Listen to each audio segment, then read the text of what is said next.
మీకు ఇష్టమైన నటుడు ఎవరు సార్? హీరోకృష్ణ గారు, రాజమౌళి గారు ఫాదర్ విజేంద్ర ప్రసాద్. అవునండి. అందరూ అట్లా క్లాస్ పడుతుంది. ఇదిగోండి నా ఆల్బమ్ అండి, పలానా సినిమాలో హీరో చేశానండి, ఈ నా ఫోటోలు అండి, నాకు మీ సినిమాల వేషం ఉంది మాత్రం ఎప్పుడు అడుగు, ఇప్పుడు కూడా అడుగుతాను. కృష్ణ గారు మీరు ఫ్రెండే కదా, సినీ ఇండస్ట్రీకి వచ్చాక ఫ్రెండ్షిప్ అలాగే కంటిన్యూ అయిందండి. మంచి తెల్లటి రంగు, మంచి గిరిజాల జుట్టు, చాలా బాగుండేవాడు. మేము ఇప్పుడు ఫ్రంట్ పేజ్ స్టూడెంట్స్, బాగా స్నేహంగా కూడా ఉండేవాడు. కాలేజీలో ఉండగా దేవుడు అని పెట్టారు నిక్నేమ్. నిజంగా ఏ క్షణాన్న దేవుడు అని పెట్టారు.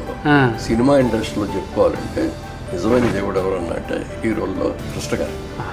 సక్సెస్ సినిమా తీసినా ఆనందపడతాడు, సినిమా ఏదైనా ఫెయిల్ అయి ఫ్లాప్ అయిపోతే అతను పిలిపించి వాళ్ళని చేసి నిలబెట్టిన సందర్భాలు ఎక్కువ. ఎన్టీఆర్ గారు ఎలా ఉండేవారు సార్ మీతోటి? అన్నదమ్ముల అనుబంధం సినిమాలో అవునండి రామారావు గారు తమ్ముడుగా వేషం. అవునండి. ఆయన అన్నారు రామారావు గారు, బ్రదర్ మాకు ఇందులో హీరోయిన్ లేదు, డ్యూయెట్లు ఇవన్నీ మీకే, బాగా చేయండి. ఆ సినిమా రిలీజ్ అయిన తర్వాత ఎన్టీఆర్ తమ్ముడురా అనేది అనివార్యం మిమ్మల్ని. మీరు అప్పుడు ఈనాడులో ఒక స్టేట్మెంట్ ఇచ్చారు, నా ఓటు టీడీపీకే. అవునండి. అక్కడ రాజకీయాలు ఇంట్రెస్ట్తో చేయలేదు, తెలుగుదేశం పార్టీ మీద మనందరం ఓట్లు వేసుకుని గెలిపించుకున్న ముఖ్యమంత్రి మన ముఖ్యమంత్రి ప్రజాస్వామ్యాన్ని గెలిపించేశారు.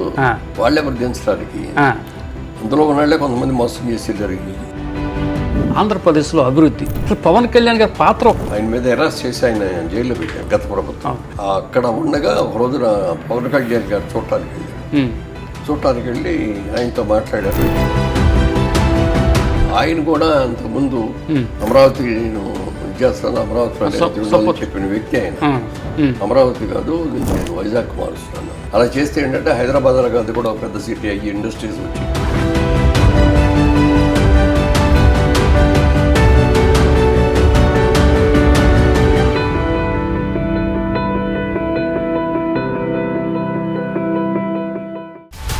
హలో, తెలుగు రాజ్యం ఛానల్ చూస్తున్నారా?